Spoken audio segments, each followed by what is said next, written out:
Yeah, what's going on?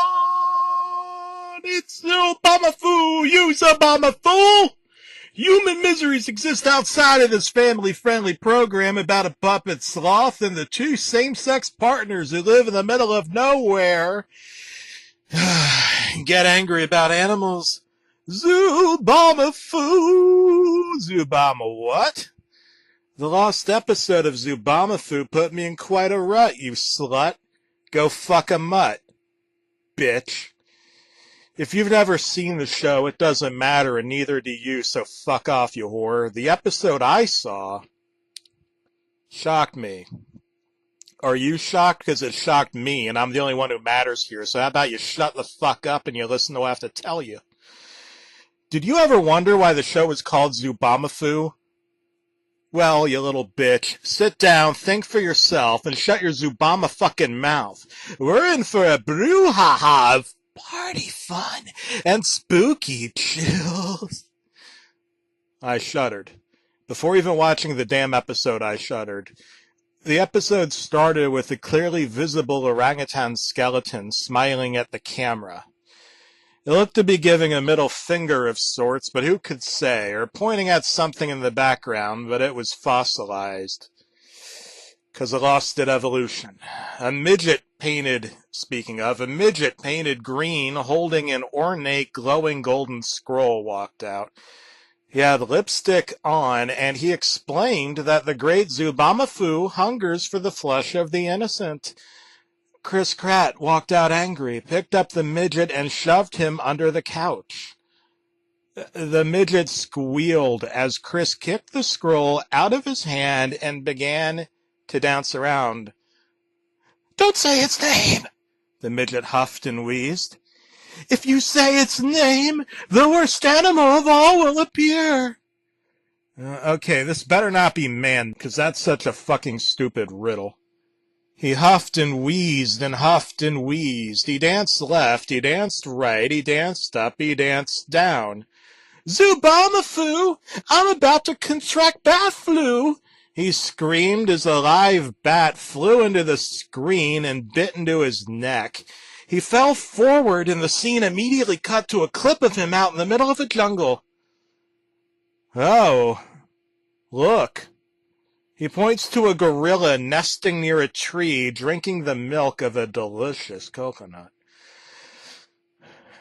The noble ape is kind and timid, but a very docile creature by nature.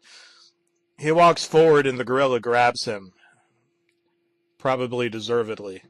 He begins screaming bloody murder as the gorilla rips his arm off and blood begins to swirl over the place. "Zoboomafoo!" he screamed. "Zobo!" "I told you not to say his name." Oh, it was the midget painted green from earlier, of course, crying because someone had taken his crutches and thrown them in the fireplace, forcing him to crawl on his belly like a common garden snake. The scene cut back to the two brothers, one putting an ice pack on his missing, bleeding arm. He demanded to know the meaning of Zoboomafoo, as the other brother had only told him to scream it while in danger. The puppet sloth began to swing in the background and sing a song about snails. They're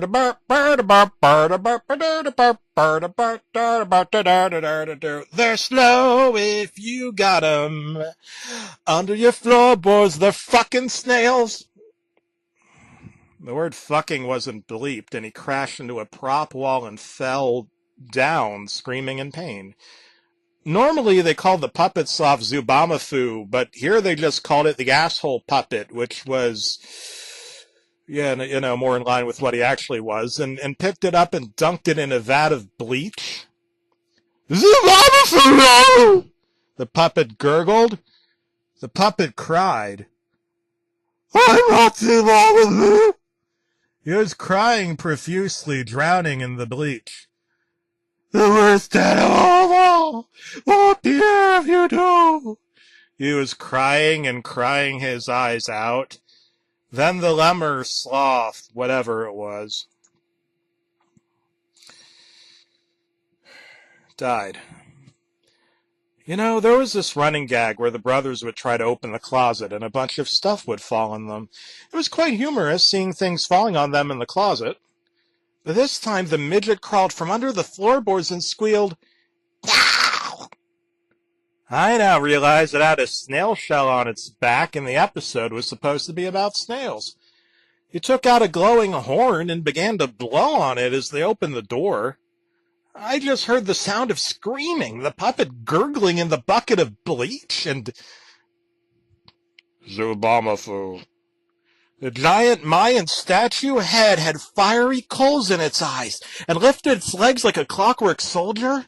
Spiders, leprechauns, dead babies, and rats poured from its face.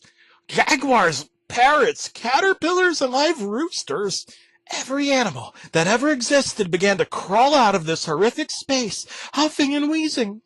The brothers tried to close the door, but the real Zoboomafoo just kicked it down, lifted one of the brothers, and began dining on his flesh as he screamed that his spine was breaking. "It's not great, Zoboomafoo," the midget wheezed, huffing and wheezing, then dying with its eyes open as the rooster pecked on his midget flesh. I was shocked and horrified as the Zoboomafoo creature left the studio. You could even see the boom mic, as all the animals followed him out of the jungle. Then the worst animal of all emerged from the closet. The worst animal of all was, man, oh, fuck this.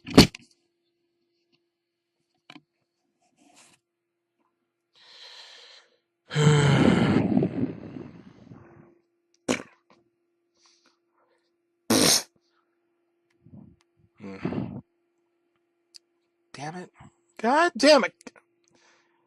Whatever. I screamed in horror at this shocking twist and fell backwards. I went to the local zoo, broke into the lion's cage, and began to cry naked.